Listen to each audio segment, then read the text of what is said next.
More breaking news out of the Supreme Court now with another decision here. The U.S. Supreme Court upholding voter-approved commission that's set up to draw congressional districts in Arizona. I want to get to Pete Williams, who is there at the Supreme Court. Ari Melber is here with us as well. But Pete, let's start with you and fill us in on the decision.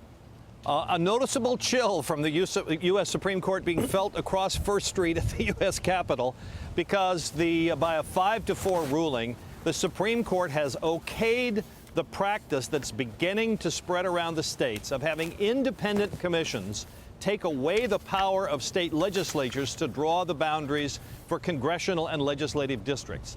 Now, the people behind this movement has said that if you leave it to the legislature, you just get this partisan gridlock because the legislature will always draw it to be most fair to the party in power, and you get this partisan gridlock. Well, the problem was the U.S. Constitution, which says, quote, "The times, places, and manner of holding elections shall be prescribed in each state by the legislature thereof." And so Arizona, which was one of the states where this was happening, said, see, that's unconstitutional. It's up to the legislatures. But in this opinion for the court by Ruth Bader Ginsburg, she says, the people are the ultimate legislature. All political power, she says, flows from the people. So, she says, what this system is doubly empowers the people because they control the state's lawmaking process in the first instance, and Arizona voters can, as they've done here, can set up these independent commissions. So Arizona had the most to win or lose here, but so did California, which also had an independent commission, and other states were beginning to follow suit here. If the court had gone the other way, this would have immediately died, this whole movement. But now, basically, this movement has a green light to try to get this going in other states.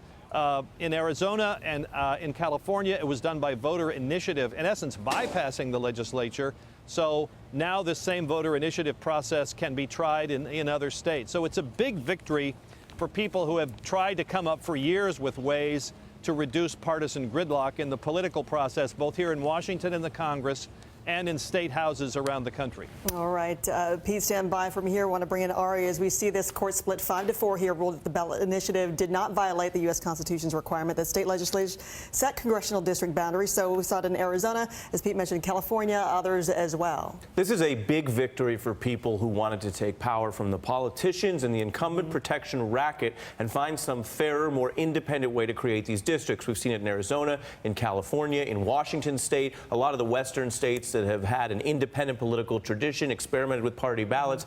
This is the Citizens United Court, right? This is a Supreme Court that people have felt has stopped other attempts to regulate the political process for reasons that the court say relate to history and free speech. Today, Justice Ginsburg, a liberal, we're seeing finding the 5 votes to step up and say, no, this is a part of reform, of changing the way we do elections in America that is A-OK with the Constitution. As Pete Williams was saying, that is partly a legal reasoning that has to do with the notion of where the political power emanates from and whether by granting some power to the commission that still reflects a choice by the legislature. The court coming down on the side of basically saying, yeah, of course that's the legislature doing it. They're the ones saying we just want to make it more independent. This is going to have big impacts in politics. You have people in both parties, the Tea Party, Occupy Wall Street, a lot of grassroots activists who feel that the problem isn't just left-right, the problem is Washington incumbents always caring about themselves. This gives them a chance to make these changes in more and more states. So a big political decision, and I would say one that's unexpected here on the final day of the term. Here we go, 2 down, 1 to go, 5-4 when it comes to the gerrymandering and also lethal injection. The Supreme Court upholding the controversial use of the drug